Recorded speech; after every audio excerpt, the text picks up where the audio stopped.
Iron एक तरह से ज़िंदगी है, क्योंकि आयरन ही वो एलिमेंट है, वो जुज़ है जो हमारे जिस्म के अंदर ऑक्सीजन लेके जिस्म के तमाम खलियों को जाता है। तो ऑक्सीजन ज़िंदगी है। अगर ऑक्सीजन नहीं मिलेगी तो दिमाग कैसे चलेगा, दिल कैसे चलेगा, बाकी दीगर निज़ाम कैसे चलेंगे। तो इसलिए आयरन की बात इतनी हो रही है। दूसरी बात यह है कि एक हमारा मुल्क है, अब तरक्की पजीर कहें क्या कहें इसको, यहाँ जो भी कह लें आप इसको, ख़ातून जो है वो अपने पुराने ही हिसाब में बैठी हुई है। तो हमारे पास कहने को तो ये कि 50-60% आयरन डेफिशिएंसी एनीमिया है, मगर आप ज़मीनी हक़ाइक़ देखें तो 84 से ज़्यादा % औरतें शदीद एनीमिक हैं, शदीद यानी कि माइल्डली एनीमिक हैं। हम उसको अगर मुकाबला करें अपने पड़ोसी जिसके हम बहुत दम भरते हैं चाइना से, तो कुछ स्टडीज़ आई जिसमें उन्होंने कहा कि 17% वहाँ आयरन डेफिशिएंसी एनीमिया है। तो सोचते हैं कि आयरन दे के ना दें, हमारे पास न दें का तो कोई सवाल ही नहीं। एनीमिया के बहुत सारे टाइप्स हैं। जो हमारी ख़वातीन में सबसे कॉमन है वो आयरन डेफिशिएंसी एनीमिया है। उसकी वजह ज़ाहिर कम ग़िज़ाइयत या नामुनासिब ग़िज़ाइयत, ये दो अहम मसले हैं। क्योंकि iron deficiency anaemia nutritional factors से, यानी जो खुराक की चीज़ें हैं उससे बहुत ज़्यादा है। और दूसरी बात यह है कि क्या खाएं तो ठीक हो आयरन डेफिशिएंसी एनीमिया, तो हम कहते हैं कि क्या ना खाएं तो ठीक हो जाए। अच्छा, ये हिसाब है। हमारे पास दो तरह के आयरन है, एक हीम आयरन है और एक नॉन हीम आयरन है। ठीक है। अच्छा, हीम आयरन वो है जो हमें अंडे, गोश्त, मछली, मुर्गी इससे मिलता है, यानी कि एनिमल प्रोटीन से मिलता है। और नॉन हीम आयरन वो है जो हमें प्लांट सोर्स से, सब्जियां हैं, पालक है और बाकी लेग्यूम्स, बीन्स, ये सब उससे मिलता है। अब हमारे यहाँ जब हम हीम आयरन खाते हैं, यानी अंडा, गोश्त, मछली, मुर्गी, तो उसके साथ इतना सारा वो बर्गर में वो लगा के खाते हैं। ठीक है। और हमारी औरतें क्या खाती हैं, पंजीरियाँ खाती हैं, जो कि हाई इन फैटी प्रोटीन्स होते हैं, उसमें आयरन भी होता है, जैसे कि बादाम में, अखरोट में आयरन भी है, मगर उसको घी में भून के उसका हल टाइट कर देती हैं। तो हम वो ग़िज़ा खाते हैं जो कि ग़िज़ाइयत से अलग है। गोश्त खाते हैं तो इतना भून के खाते हैं कि उसमें पता नहीं क्या रह जाता है आखिरी में। फिर अब ये नॉन स्टिकिंग पैंस जो आ गए हैं, पहले वो लोहे के बर्तन होते थे, उससे भी कुछ आयरन जाता था, अब वो है नहीं सिलसिला। तो ये सारी चीज़ें, यानी गैर मुनासिब ग़िज़ा खाने से ये सारी मुसीबतें आ गई हैं। औरत को आखिरी बचा जो खाना होता है, लास्ट ऑफ द लीस्ट, वो उसे मिलता है। तो कैसे आयरन डेफिशिएंसी को एड्रेस किया जाए। फिर एक के बाद दूसरा बच्चा मुस्तकिल जो है बॉडी पे ड्रेन चल रहा है, मुख्तलिफ़ चीज़ों का, आयरन ही नहीं, कैल्शियम, आयरन और जो चीज़ें हैं उसका मुस्तकिल ड्रेन चल रहा है। एक बच्चा अंदर, एक बच्चा गोद में, 3 उसका दामन पकड़े हुए। तो ये सारा मसला है कि ये नहीं है कि आज, अच्छा, ख़वातीन कहती हैं जी हम ठीक कर लेंगे, डॉक्टर साहब आप इंजेक्शन ना लगाएं, गोलियां ना दें, हमें ड्रिपें ना लगाएं, हम ठीक कर लेंगे। कैसे ठीक कर लेंगे भाई? वो 3 कौन सा होता है, लाल वाला, 3 ABC जूस मिला लेंगे और पी लेंगे, सही हो जाएगा। अब मसला ये है कि आयरन की एक मैक्सिमम एब्जॉर्प्शन है। जूस की बात भी अभी करते हैं हम। आयरन का एक मैक्सिमम टाइम है, एक मैक्सिमम लिमिट है, टाइम नहीं, टाइम भी है और लिमिट भी है कि कब कितना आयरन एब्जॉर्ब होगा। ठीक है। एक बेहतरीन ग़िज़ा अगर आपके पास है तो उसमें 14 मिलीग्राम के करीब आयरन होता है, बेहतरीन ग़िज़ा, जो कि आपको पता है कितने लोगों को मैसर है। बेहतरीन माने मुनासिब ग़िज़ा, बैलेंस डाइट, वो अगर आप खा रहे हैं तो 14 मिलीग्राम आयरन आपको उस ग़िज़ा से मिलेगा। उस 14 मिलीग्राम में से समझिए कि कुछ % जो है वो जज़्ब होता है आयरन की, जो उसमें आयरन होता है। ये नहीं होता कि 14 मिलीग्राम 14 का 14 बॉडी में चला गया, ये नहीं होता। उसका कुछ फ़ीसद हिस्सा बॉडी में जज़्ब होता है। तो अब आप चाहे ABC जूस पी लें या XYZ जूस पी लें, आपका कोई काम नहीं बनने का, वो ठीक है, अच्छी बात है, मगर मेरा ये सवाल है कि आप जूस क्यों पीते हैं भाई? दांत सलामत है, आँत सलामत है, क्यों जूस पीना है? क्योंकि जी हाँ, खाएं फ्रूट, ताकि उससे और भी फ़वाइद मिले ना। मगर मसला ये हो जाता है कि जब आप जूस पीते हैं तो आपकी ब्लड शुगर जो है एकदम से रेज़ होती है, क्योंकि उस जूस को कोई आंतों को मेहनत नहीं करनी पड़ती कि वो जूस एब्जॉर्ब हो। तो क्या होता है, फ़ौरन एब्जॉर्ब हो जाता है। जब वो फ़ौरन एब्जॉर्ब हो जाता है तो ग्लूकोज़ का सर्ज होता है, ग्लूकोज़ बहुत तेज़ हो जाता है। जब ग्लूकोज़ तेज़ होता है, उधर से इंसुलिन निकलती है। सही है। तो ये सारी जो साइकिल है ना, जूस सिर्फ उनको पीना चाहिए जो बीमार हैं, जिनके दांत में कोई मसला है, आंतों में कोई मसला है, वो जूस पिएँ। तो आप जूस पिएंगे, इंसुलिन निकलेगी, मज़ीद खाएंगे, फिर मोटे होते जाएंगे। तो मोटा होना और आयरन डेफिशिएंसी ना होना, ये 2 अलग-अलग बातें हैं। मोटापे का जहाँ तक ताल्लुक़ है तो 62 से 70% हमारी कौम मोटी है, मगर उसके बाद 84% एनीमिक भी हैं।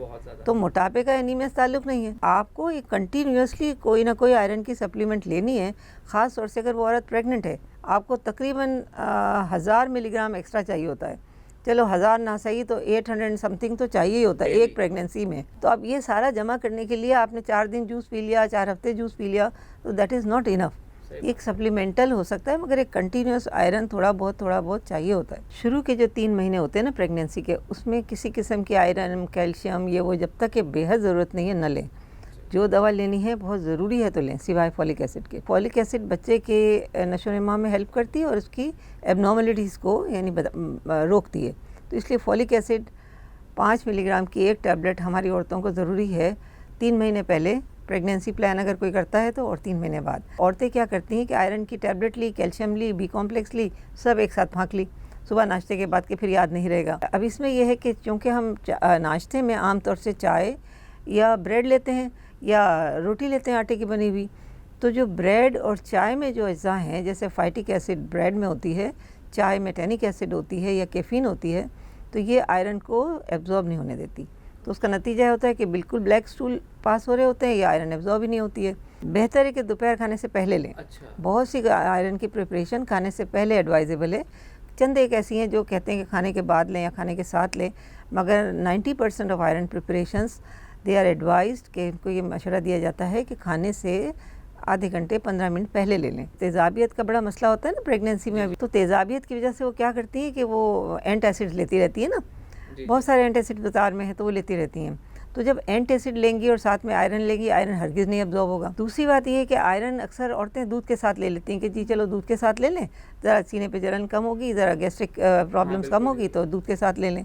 तो आम तौर से एक ब्रॉडर अगर हम जुमला बोलें तो ये है कि एलोपैथी की बेशतर मेडिसिन दूध के साथ नहीं लेनी होती है, क्योंकि वो दूध के साथ लपट के निकल लेती है बाहर, समझिए। तो ये 2-3 बातें हैं जो बहुत ज़रूरी हैं हमारे डॉक्टर्स को भी बताना, हमारे पेशेंट्स को ख़ास तौर से बताना, हमारी औरतों को बताना, उनकी फैमिलीज़ को बताना कि एक साथ सब चीज़ें ना फाँकें। फिर दूसरी बात ये कि जो कैल्शियम वाली चीज़ें होती है ना, तो जैसे कैल्शियम की गोली है, अगर कैल्शियम की गोली आयरन के साथ ले ली तो कैल्शियम भी अक्सर आयरन को बाइंड कर लेती है और वो पखाने के रास्ते निकल लेती है, तो उसका फ़ायदा नहीं आयरन का, ठीक है।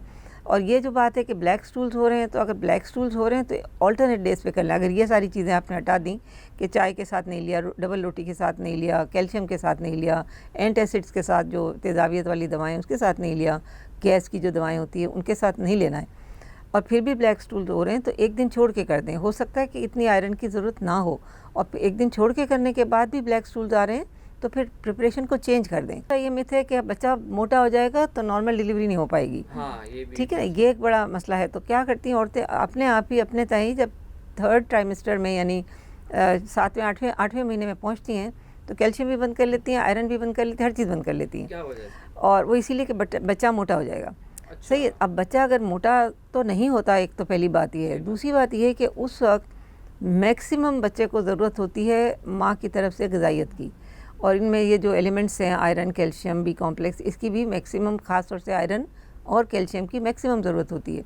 तो वो क्या करती हैं कि वो सब कुछ रोक के बैठ जाती हैं कि बच्चा मोटा हो जाएगा तो सीधर हो जाएगा, हमारा ऑपरेशन से डिलीवरी हो जाएगी।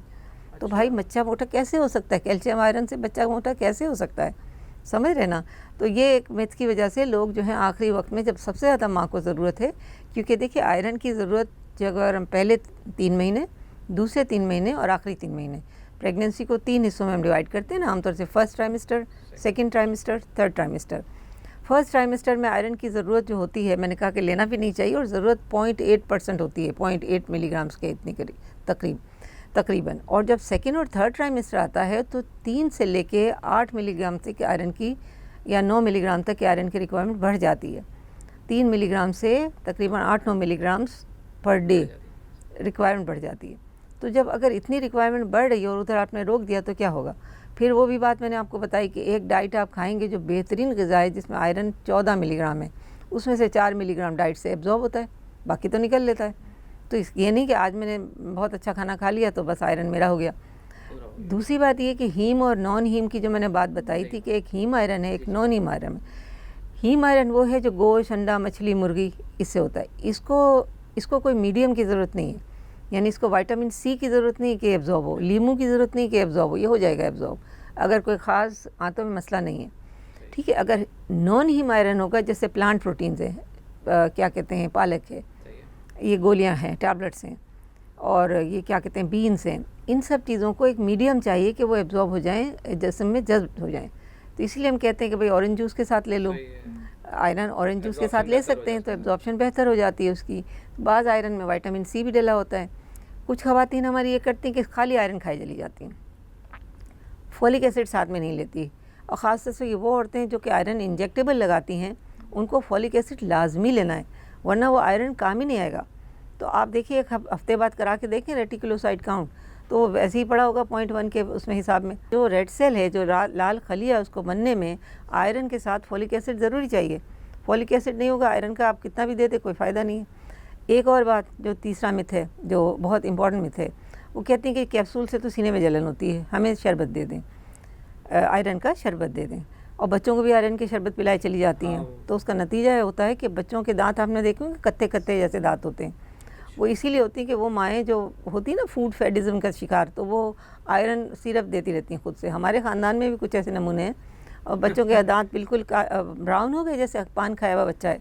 भाई क्या हुआ, पता नहीं क्यों हो रहा है, मतलब अब हमें बता रही पता नहीं क्यों हो रहा है, तो आयरन की सिरप दे दे के होता है। तो जो अगर प्रेग्नेंट औरत भी आयरन का सिरप लेती, कोई हर्ज नहीं, उसमें ले सकती है वो, मगर वो गिलास में आयरन को सिरप को पानी में करें और स्ट्रॉ से पी लें, तो दांत वो कतई से नहीं हो जाएंगे। हाँ, दांत उसके सही रहते हैं। फिर अगर यूँ सिरप पिएंगी और दांत को लगेगा वो सिरप, तो दांत मतलब वो जो स्टेन हो जाते हैं दांत, वो हो जाते हैं, यानी पीले हो जाएंगे, ब्राउनिश हो जाएंगे। तो ये ना हो, क्योंकि तकरीबन 6 महीना तो लेना है ना आयरन।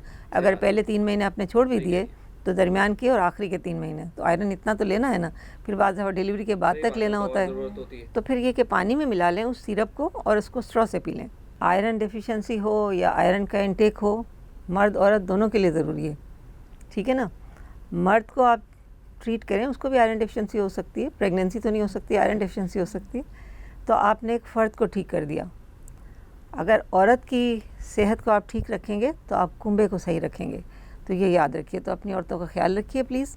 और अगर कुछ नहीं होता, बहुत इस वक्त महंगाई है, तो 2 अंडे अगर वो औरत खा ले तो उसको आयरन डेफिशिएंसी नहीं होगी। एक दिन में अगर 2 अंडे किसी भी फॉर्म में वो खा ले, अगर उसकी गुंजाइश होती है।